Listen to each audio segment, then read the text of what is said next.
Seperti yang Kementerian Kesihatan pernah memaklumkan sebelum ini, Perintah Pengawasan dan Pemerhatian di Rumah ataupun Home Surveillance Order telah mula dikuatkuasakan di bawah Akta Pencegahan dan Pengawalan Penyakit Berjangkit 1988, iaitu Akta 342 sejak 10 Jun 2020. Ini selaras dengan Perintah Kawalan Pergerakan Pemulihan.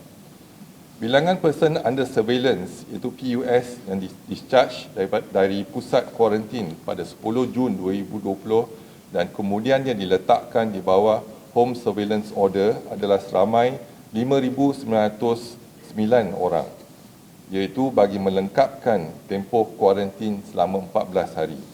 Namun demikian, daripada jumlah ini hanya 4,437 orang yang telah direkod menjalani ujian COVID-19 di klinik kesihatan ataupun klinik swasta pada hari ke-13. Daripada jumlah tersebut, 3 kes telah dikesan positif COVID-19 dan seramai 1,472 orang masih perlu menjalani ujian COVID-19 pada hari ke-13.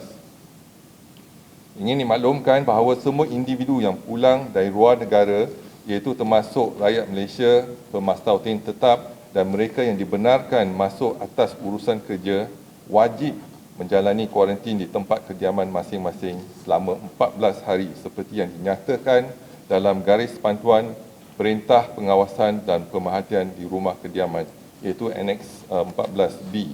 Individu di bawah perintah ini juga dikendaki mengikuti beberapa langkah seperti yang telah ditetapkan dalam garis panduan pengurusan COVID-19 di Malaysia, iaitu bilangan 5 2020, Annex 10A dan 10B, Home Assessment Tool. Antara syarat yang ditetapkan adalah seperti berikut. Yang pertama, memakai pelitup separuh muka ataupun face mask sepanjang perjalanan dari pintu masuk antarabangsa ke rumah. Yang kedua, jika bergejala, dikehendaki menghubungi pejabat kesihatan daerah yang terdekat.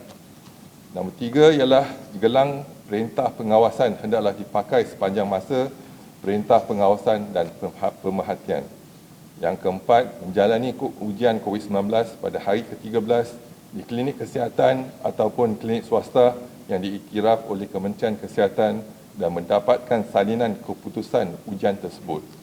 Dan yang kelima ialah hadir ke pejabat kesihatan daerah yang terdekat dengan laporan ujian COVID-19 untuk mendapatkan perlepasan daripada menjalani perintah pengawasan dan pemerhatian di rumah serta untuk menanggalkan gelang perintah pengawasan pada hari ke-14 oleh PKD.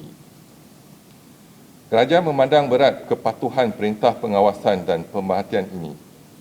Ingin dimaklumkan bahawa kegagalan mematuhi perintah ini dan syarat-syarat yang terkandung di dalamnya adalah merupakan satu kesalahan di bawah Seksyen 22 Akta 342. Sekiranya disabitkan dengan kesalahan ini, individu yang terbabit boleh dikenakan hukuman di bawah Seksyen 24 Akta 342. Pejabat kesihatan daerah bersama agensi lain terlibat telah diberi kuasa untuk mencari dan mengambil tindakan ke atas individu yang didapati melanggar syarat di bawah perintah ini.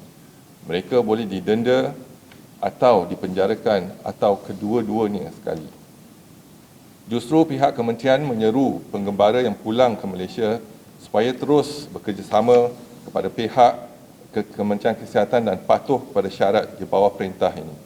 Ahli keluarga kepada individu yang diletak di bawah home surveillance order juga perlulah memainkan peranan dengan menasihati dan memastikan mereka akur serta tidak melanggar arahan sehingga boleh mengakibatkan mereka dikenakan hukuman. Kerjasama semua pihak adalah diharapkan agar kita dapat sama-sama memutuskan rantaian penularan jangkitan COVID-19 dalam negara. Kementerian ingin mengingatkan masyarakat untuk terus mengamalkan nasihat-nasihat kesihatan, iaitu elakkan 3S atau 3C, iaitu elakkan kawasan yang sesak, elakkan kawasan yang sempit dan elak sembang atau bertutur dengan jarak yang dekat. Amalkan 3W, iaitu kerap mencuci tangan dengan air dan sabun, sangat digalakkan memakai alat pelitup separuh muka, iaitu face mask di tempat awam atau jika bergejala.